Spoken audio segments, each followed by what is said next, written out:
बीते कुछ समय से हम परिवार की अवधारणा के बारे में जान रहे हैं, हम समझ रहे हैं। सारी तथ्यों को हमने परिचित स्वयं से किया है। आज जैसे कि मैंने आपसे कहा था, हम परिवार की संरचना के बारे में जानेंगे, उसकी विशेषताओं से हम परिचित होंगे।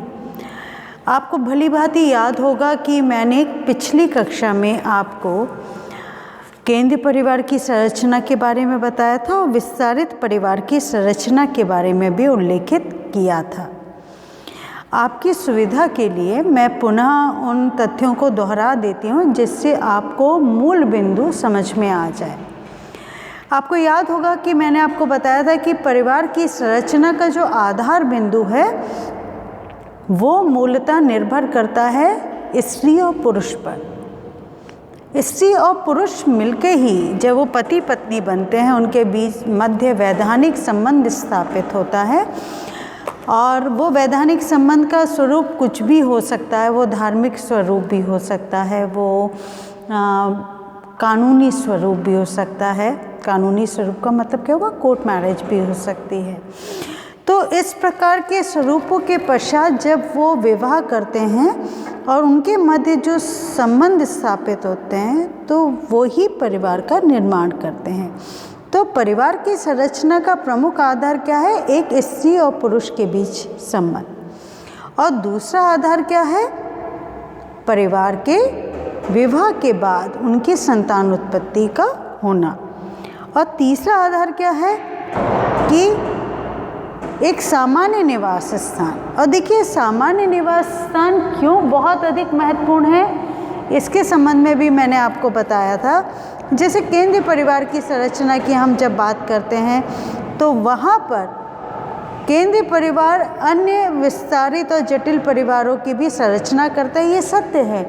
किंतु केंद्रीय परिवार की एक बहुत बड़ी विशेषता क्या है? उसका निवास स्थान, जहाँ व्यक्ति, ये तो आपको पता है कि केंद्रीय परिवार में पति पत्नी और उनकी संतान रहते हैं, परंतु यहाँ महत्वपूर्ण बिंदु चर्चा का जो है वो ये है कि अगर परिवार, केंद्रीय परिवार में संरचना का जो निवास स्थान है वहाँ पति पत्नी कहाँ रहते हैं, इससे एक पूरा का पूरा स्ट्रक्चर का जो फॉर्म है वो डिसाइड होता है। और वो क्या है कि परिवार में अगर पति पत्नी के घर जाकर रहता है, पुरुष स्त्री के घर जाकर रहता है, वो स्त्री कौन होगी? उसकी पत्नी होगी। तो अगर पुरुष स्त्री के घर जाकर रहता है, अपनी पत्नी के घर जाकर रहता है, तो वो परिवार क्या कहलाएंगे? मातृस्थानीय परिवार कहलाते हैं। वहीं अगर स्त्री अपने पति यानी कि पुरुष के घर जाके रहती है तो वो परिवार क्या कहलाते हैं? पितृस्थानीय परिवार कहलाते हैं। उसके बाद हमने बात की थी स्ट्रक्चर ऑफ एक्सटेंडेड फैमिली। इस परिवार की संरचना थोड़ी सी जटिल होती है। इसमें जन्म के परिवार और जनन के परिवार के सदस्य साथ साथ रहते हैं। अमेरिका और यूरोपियन कंट्रीज ऐसी हैं जहाँ पर इस प्रकार के परिवारों का स्वरूप कम दृष्टिगोचर होता है, लेकिन चीन जैसे देश में जो विस्तारित परिवार है वो अधिक मात्रा में पाए जाते हैं। विस्तारित परिवारों में आयु की दृष्टि से जो सबसे बड़ा पुरुष है वही मुखिया होता है और उसका ज्येष्ठ पुत्र ही उसका उत्तराधिकारी बनता है। अब बात करते हैं हम संयुक्त परिवार की संरचना पर। देखिए, ये बात मैंने आपको बताई थी कि भारत में एक्सटेंडेड फैमिली का कॉन्सेप्ट नहीं है। वहाँ कॉन्सेप्ट किस चीज़ का है? वहाँ कॉन्सेप्ट है स्ट्रक्चर ऑफ जॉइंट फैमिली। संयुक्त परिवार की बात करता है भारत। और बड़ी दिलचस्प बात बच्चों ये है कि आज हम न्यूक्लियर फैमिली की बात करते हैं, हम जॉइंट फैमिली की बात करते हैं, पर भारत में अंग्रेजी शासन से पहले तो ये बात उठती ही नहीं थी। बहुत सिंपल सी बात है कि परिवार का मतलब क्या होता था? Joint family. परिवार में सभी सदस्य, बंटवारे की बात नहीं थी। ठीक है, तो यहाँ हमने एक बात को समझा।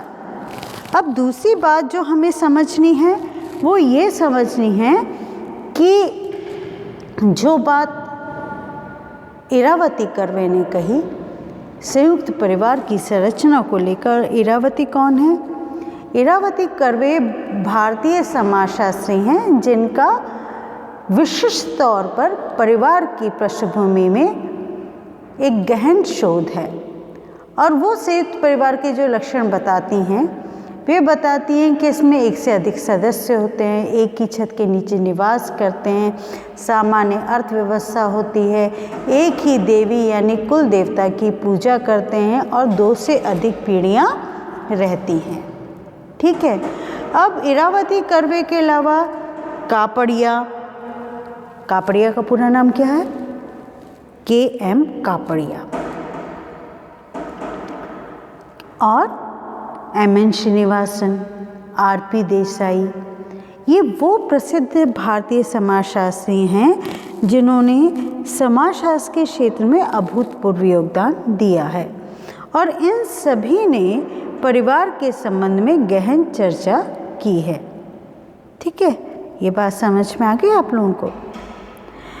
मैं आपसे निरंतर ये बात कह रही हूँ, आज पुनः दोहराती हूँ अपनी इस बात को कि जब कभी भी आप कोई भी विषय पढ़ें, चाहे वो इतिहास हो, चाहे हिंदी साहित्य हो, चाहे अंग्रेजी साहित्य हो या समाजशास्त्र हो, यहाँ तक कि पॉलिटिकल साइंस हो, उन विषयों को पढ़ने के साथ साथ आपकी पारंगता इस बात पर भी निर्भर करती है कि उन विषयों पर किन्होंने शोध किया है, किन सामाजिक वैज्ञानिकों ने, किन साहित्यकारों ने उन विषय विशेष पर अध्ययन किया है और वो विषय विशेष अपने द्वारा अध्ययन किए गए विद्वानों के नामों को अंकित किए बगैर अधूरे हैं।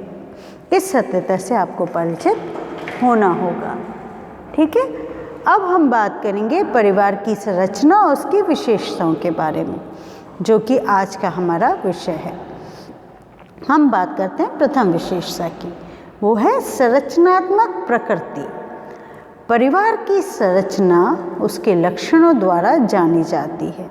तो इस दृष्टि से परिवार केंद्रीय, विस्तारित और संयुक्त हो सकते हैं।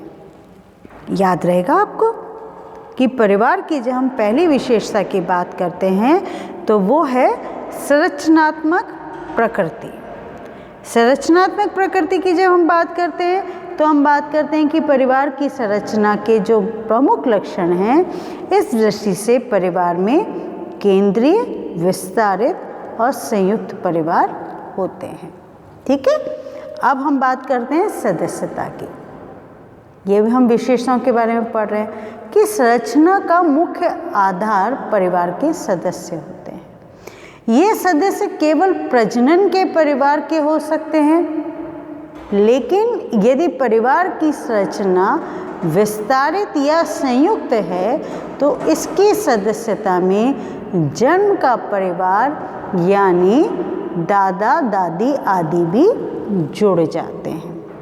ठीक है, ये बात समझ में आ गई आपको कि संरचना का मुख्य आधार परिवार के सदस्य होते हैं और ये सदस्य केवल प्रजनन के परिवार के हो सकते हैं, लेकिन यदि परिवार की संरचना विस्तारित या संयुक्त है तो इसकी सदस्यता में जन्म का परिवार यानी दादा दादी भी जुड़ जाते हैं। अब तीसरी बात हम करेंगे विवाह पर, जो पैटर्न है ना, मैरिज पैटर्न, विवाह प्रणाली। इसमें हम क्या देखेंगे कि संरचना के अंतर्गत विवाह की पद्धति भी आ जाती हैं। परिवार एक साथी परिवार भी हो सकता है। एक साथी परिवार का तात्पर्य क्या हुआ कि एक स्त्री एक पुरुष से ही विवाह करती है। ठीक है, क्या करती है कि स्त्री एक पुरुष से ही विवाह करती है। बहुपत्निक और बहुपतिक विवाह भी हो सकते हैं।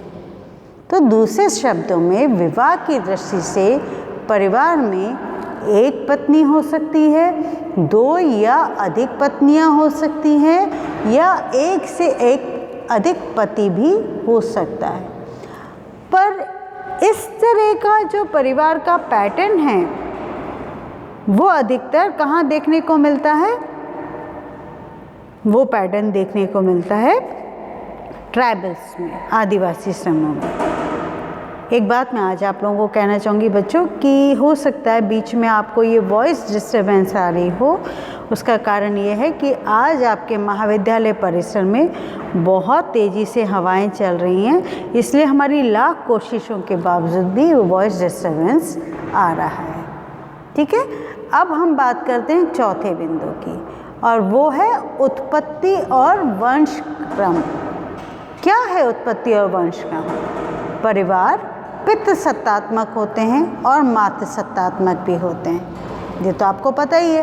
तो जिन परिवारों में वंश क्रम पिता के नाम से चलता है वो पितृ सत्तात्मक परिवार कहलाते हैं। क्या कहलाते हैं? पितृ सत्तात्मक परिवार कहलाते हैं। वहीं अगर वंश क्रम माता के नाम से चलता है तो वो मातृ सत्तात्मक परिवार कहलाते हैं। ठीक है, आगे समझ में? तो अभी तक हमने देखा संरचनात्मक प्रकृति। संरचनात्मक प्रकृति में हमने देखा कि परिवार की संरचना उसके लक्षणों द्वारा जानी जाती है, और इस दृष्टि से परिवार केंद्रीय, विस्तारित और संयुक्त हो सकते हैं। ठीक है, उसके बाद हम देखते हैं सदस्यता की बात।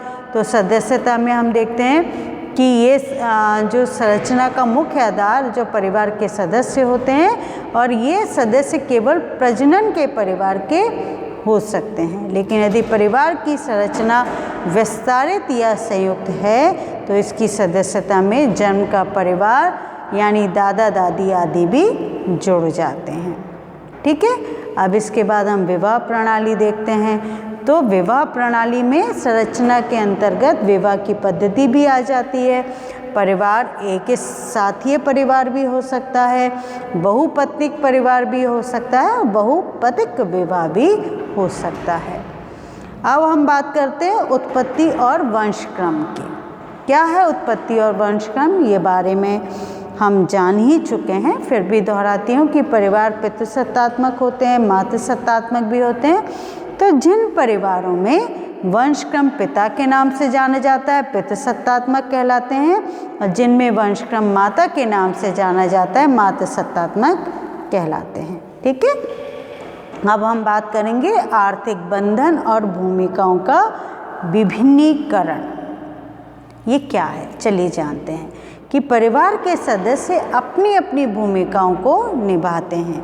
परिवार में एक प्रकार का श्रम विभाजन होता है। माँ घर का काम करती हैं। ये बात अलग है कि आज वर्तमान समय में ये भूमिकाएं परिवर्तित हो रही हैं। माँ घर का काम भी कर रही हैं और अर्थ अर्जन भी कर रही हैं, बाहर जाके नौकरी भी कर रही हैं। वहीं पिता भी घर का काम भी करने में सहयोग करते हैं और अर्थ अर्जन भी करते हैं।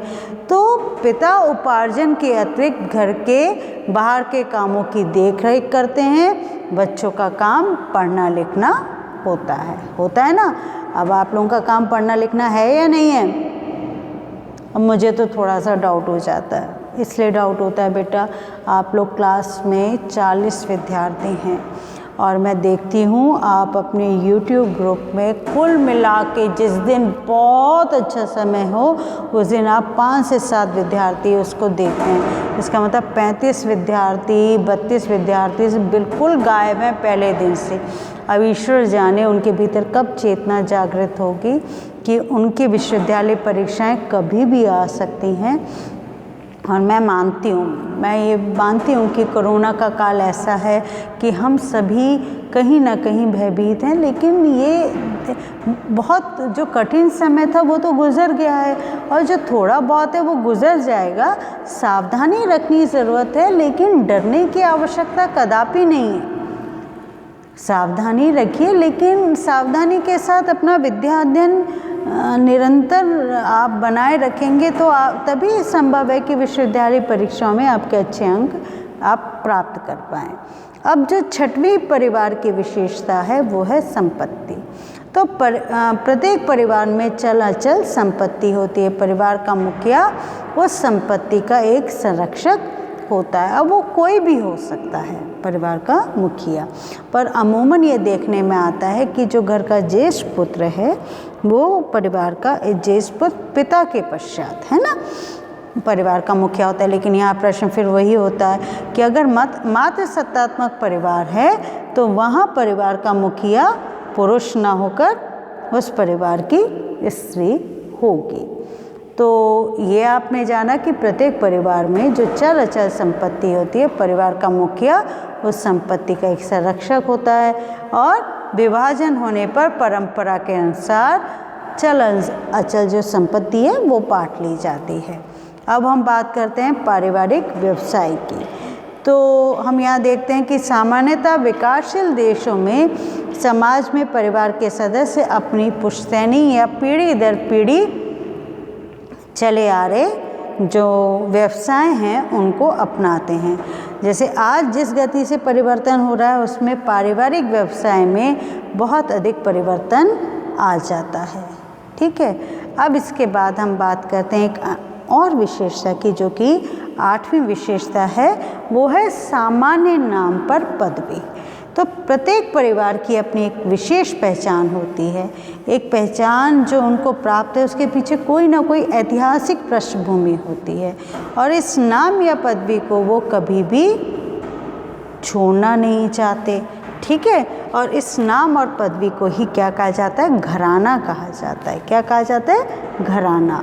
अब बात करते हैं हम अधिकार की, कि परिवार में परंपरागत अधिकार होता है। ये अधिकार ही है जो परिवार के सदस्यों को अनुशासित करता है और इस अधिकार के माध्यम से ही सदस्यों की शिक्षा दीक्षा, संपत्ति पर बंटवारा, जो शादी ब्याह हैं वो सब उसी अनुसार से संपन्न होते हैं। सामान्यतः परिवार का मुखिया ही इस अधिकार को अपने पास केंद्रीय रखता है। अब मैं आपको जब शादी वाली बात बता रही हूँ कि हर परिवार का अपना एक स्वरूप होता है। मुझे बहुत भली भांति याद है, मेरे पिता की पोस्टिंग मणिपुर थी और मणिपुर हम जब रहे, हमने अपनी पढ़ाई की, हमने देखा मणिपुर, आपको पता ही ना बच्चों कहाँ है इम्फाल मणिपुर, तो ये नॉर्थ ईस्ट इंडिया में है। तो वहाँ जैसे हमारे यहाँ शादियों में राजस्थान में, यूपी में बहुत रंग बिरंगे कपड़े पहनते हैं। वहाँ हम बहुत हैरान थे कि वहाँ शादी में हर पुरुष का जो ड्रेस था और हर स्त्री का जो ड्रेस था वो बेसिकली यूनिफॉर्म जैसा था। वहाँ वो जो ड्रेस पहनते उसे फैनिक कहते हैं। तो उस सबका पिंक कलर और ऊपर वाइट अब बदल गया होगा, तो मैं नहीं कह सकती। मैं आपको ये 80s की बात बता रही हूँ, 88 89 की बात बता रही हूँ। उस समय ये स्थितियाँ थीं। तो एक यूनिफॉर्मिटी बनाए रखने के लिए वहाँ शादी ब्याह में भी एक यूनिफॉर्म ड्रेस हुआ करती थी कि किसी की बहुत साजो सज्जाना और बहुत सिंप्लिसिटी के साथ विवाह संपन्न किए जाते थे। इसी तरीके से और राज्यों में भी अलग अलग प्रकार की विशेषताएं देखने को मिलती हैं। तो आज हमने जाना कि परिवार की कौन सी विशेषताएं हैं। हमने परिवार की संरचना के बारे में भी जाना कि संयुक्त परिवार की संरचना कैसी होती है, और हमने ये जाना कि कौन कौन सी विशेषताएं होती हैं।